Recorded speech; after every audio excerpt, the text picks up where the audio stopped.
Hi, welcome back to the Shamrock Quilt Studio. Today we're still working on our double wedding ring quilt, and we are working with our borders today. Our final decision was to have a 3-inch pink border with a 1.5-inch purple border on the inside, and we're going to miter the corners.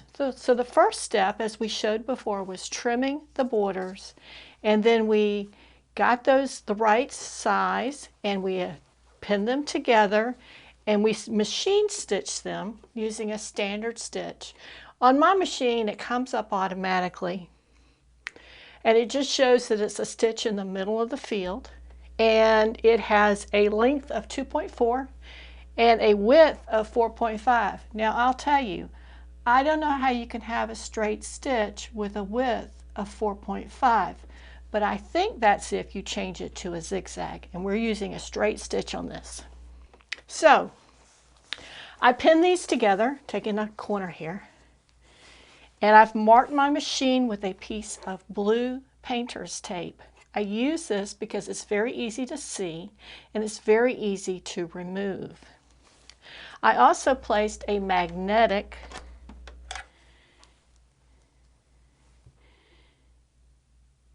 I don't know what you call these, seam marker? I don't know. Because my machine bed is mostly plastic, the only metal portion here is the actual needle plate. So I have to kind of work around that to get that seam guide. That's what they call it, seam guide. To get that seam guide someplace that it's going to be beneficial to me. And unfortunately, I would like it right before the foot, but I can't put it there because that's where the cover for the bobbin is. So I put it right after that, where the metal starts. And my needle plate is marked with a 1/2 inch, so I can just sit it right there. And then I use the blue painter's tape as kind of a runway, so I can get it started there on the edge of the blue painter's tape and just run it up, and then my double check is that seam guide. So back to our borders. 3.5-inch piece of pink fabric attached to a 2.5-inch purple strip, and like I said, we use just a standard seam, running it through the machine. And it is pretty long because this quilt I think is 80-something inches square, so that's a lot of border. I know we have enough to do 3 sides. The 4th side I'm a little questioning because of the way the miters have to go on, and we'll talk about that in just a minute. So we may find that when we get to the 4th side, we have to make this just a little longer. And because these are strips that are joined together, you do have seams, and fortunately the seams are not that close together. So you're going, and it keeps going this far for a seam in the purple, and even further in a seam for the pink. So that's going to be very acceptable for what we're doing, and it will make our quilting easy to deal with because we'll have not so many seams on that.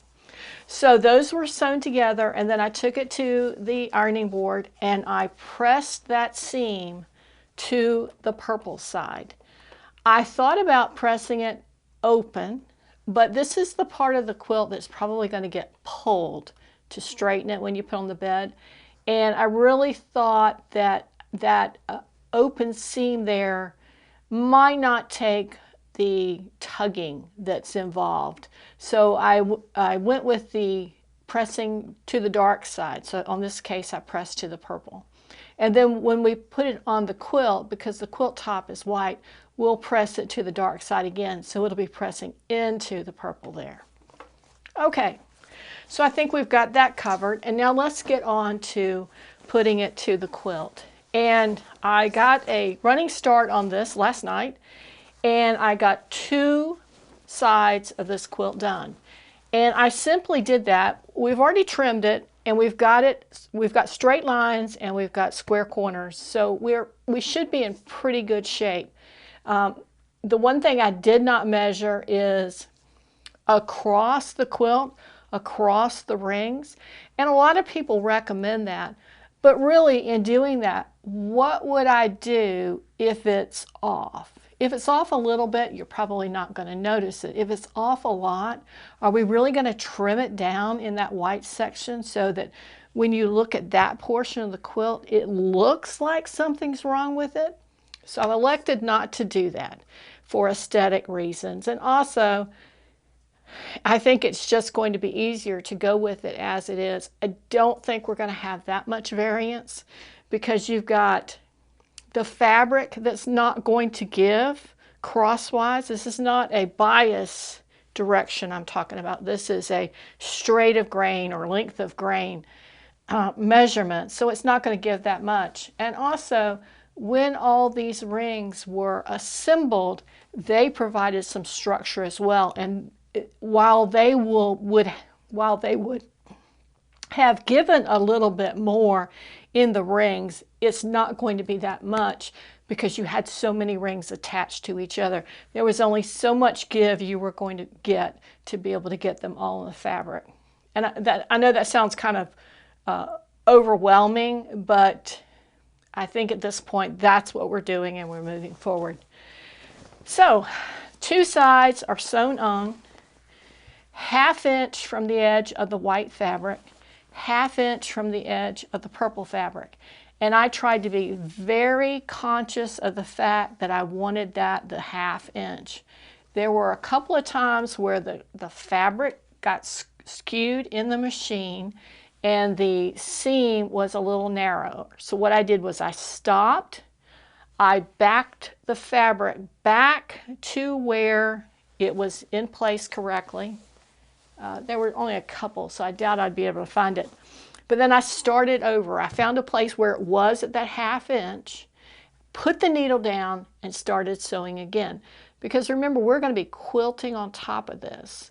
So the quilting also will keep that fabric all together when it's done. And if there are any deviations where it comes apart a little bit, that's always something that you can make a little tack stitch in later and fix that. Okay. Now, since this is going to have mitered corners, we have to approach it a little differently. We can't just start, let me get one of these corners where we've not sewn it on. Here we go. We can't just start by laying the fabric here because that mitered edge needs to come all the way here and go down. So what we have to do is measure the width of the border, and in this case, let me tell you real quick, that was 5.5 inches.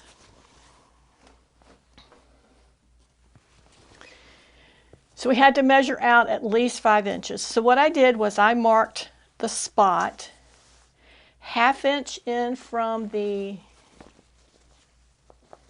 corner from the top and from the left and put a mark with our disappearing marker. And then I marked 5.5 inches down and added just a little bit so that we have some area to manipulate it if we need to. And when I say a little bit, I mean 1/2 inch at max. You don't need to go crazy because you're going to want to get these corners square. And then I have that, let's see if I can get this someplace where you can see it. What you're doing is you're essentially doing this. You're placing that fabric further up than the actual fabric for the backing. And then you're going to cut a 45-degree angle. And you're going to use the placement so that even with that folded, you see you've still got 1/2 inch here beyond where the white backing fabric extends to, so that you can put that stitch to secure those 2 border pieces together in a mitered corner. And we'll go over, I think it's going to be in our next video, how to do that mitered corner. They are a little tricky, but what I do is I try to dry fit it in place and then mark it and then sew it versus sewing it and then trying to fit it onto the quilt. Okay, so there we are. I started the stitching, connecting the border to the backing just maybe 2 stitches down from that point. And I tacked it with a lock stitch or one back stitch to keep it in place so it's not going to come loose. And the same thing when I do the second one. I stitched it all the way down to the end, gave myself that 1/2 inch, we're going to call it grace, and then cut the mitered corner. So the edge of all of your corners are going to look like this. You're always going to have this. And what that means is whoops, that's not the one. When you transition from one side to the next side, you're always going to have a piece of fabric on your borders that you need to cut off and put aside. We won't be using those in the borders. So that brings us to where we are now. There are 2 done, and we're going to put on the 3rd border. It is a kind of a lengthy process, and what I'm going to do is bring the camera a little closer so you can see how I get started, and then again how I finish up that border. So join me now as we do that. Okay.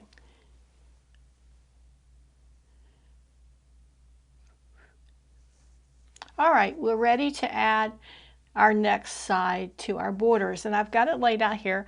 I've got this one attached, and you see here is the mark that I've made for my 1/2 inch seam, and this piece is only sewed on to that mark. Now we want to put this piece on here, and what I've done is I've extended this mark just a little bit so we can see it a little better, and I've marked this fabric 1/2 inch in and 1/2 inch from that corner. So if we mark it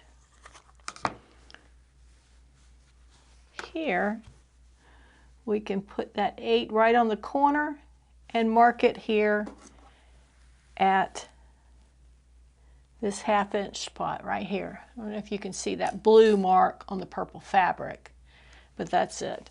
Now we're going to want to hook those together so we can start sewing. And what I'm going to do is I'm going to use some straight pins as my marker. Let me get a couple of them. And when I'm working with the quilt top on applique, I prefer a pin that has a very fine metal point and a fine cylinder, I don't know what you call it, the metal part of the pin to be very fine so it goes in easily, it comes out easy. When I'm quilting and I'm using pins, then I prefer something that's a little larger, a little thicker, so it can go through all the fabric layers and the batting, and it's a little, like I said, it's a little longer too. It's got a nice visible head because you don't want to go through and leave a pin in or grab it and unexpectedly find a pin there. Okay, so we've got that pin stuck in that. I'm going to turn it over and stick another one right where that one is, right on that mark. And then I'm going to line that mark up with this mark. I'm trying to get it right there on the edge, right there. You can see it's right on the mark. Okay, so they're together. And that should mean, I'm going to go ahead and put that in so it's holding both pieces, and that should mean that our fabrics are aligned right there at the edge of the fabric. And fortunately, they are. I'm going to put a few pins in just to get us started. You want to be sure not to pull on these. You don't want to stretch out the fabric. You just want them straight and attached. Now, if you're more comfortable to have pins or clips. Let me grab a clip. Well, wouldn't you know, there's not one anywhere to be found. But you could use a clip here on the edge if you prefer those. But you just want to keep them together. And if that works better for you, by all means do that. I find that when it's a straight seam, if I go slow and I'm very careful about how I'm sewing, working without the pins actually works better because I don't have to remember to pull them in. So now we're going to take this to the sewing machine and stitch it down.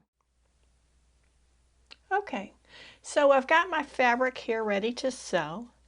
And if you'll notice, I have taken my seam guide off so I can put that needle down right on the mark we made, right where the pin goes into the fabric. So it's down. I'm going to remove, pardon my hands there. I'm going to remove that pin, and then I'm going to line that seam guide right up with the 1/2 inch on my needle plate. So there we are. You notice it's a little bit off, but we will catch that up in just a second. And this blue painter's tape I use as the guide because it's going to shoot me right into that to be lined up. So really we're only off maybe 1/16 of an inch there. So we're going to get started, and the first thing we're going to do is we're going to take 1 or 2 stitches and we're going to go backwards. Okay, and we're ready to go now. We want to be sure that we're not going too fast. And our fabrics are still lined up here. So here we go. And we're back in line now.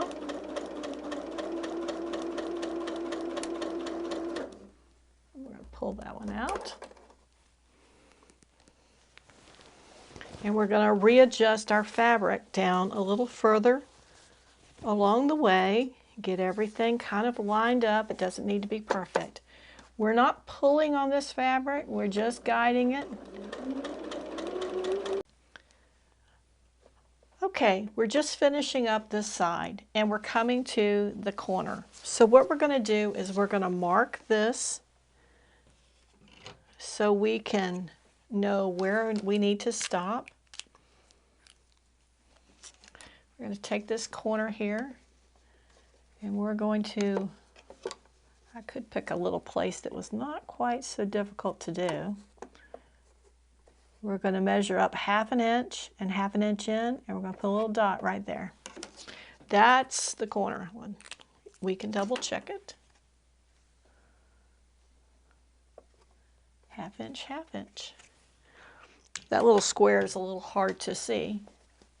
And just like we did before, we're going to take and line this up.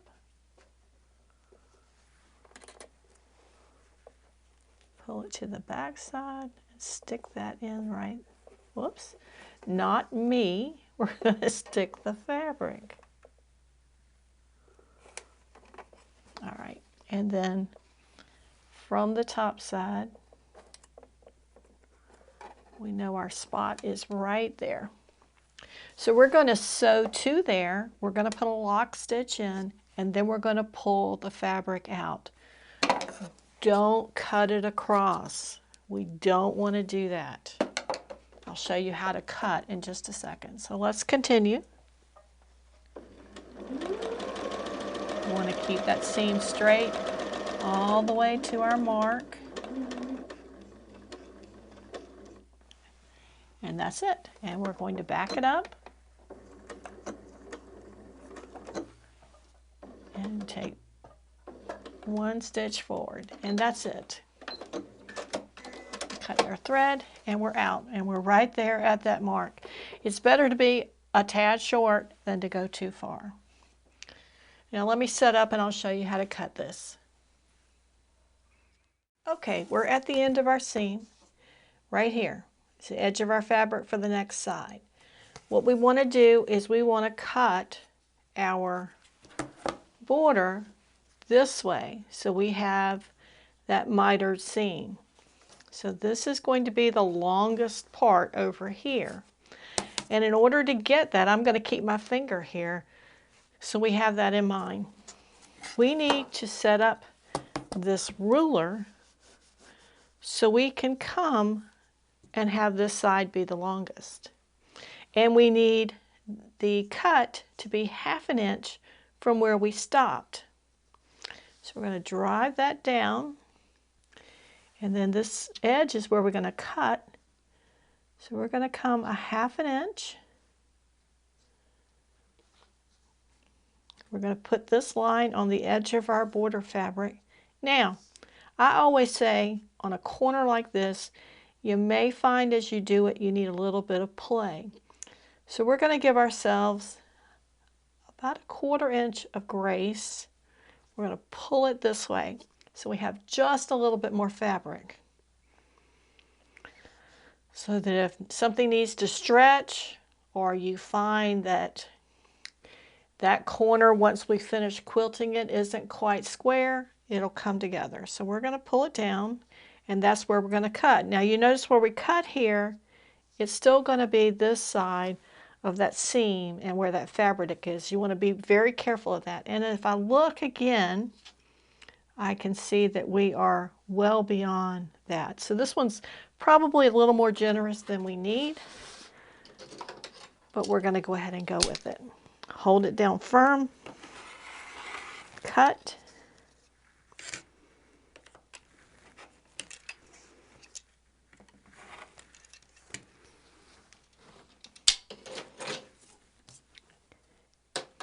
and as we fold it back, you can see that we're ready to sew this seam here to have a miter. It's a quick visual.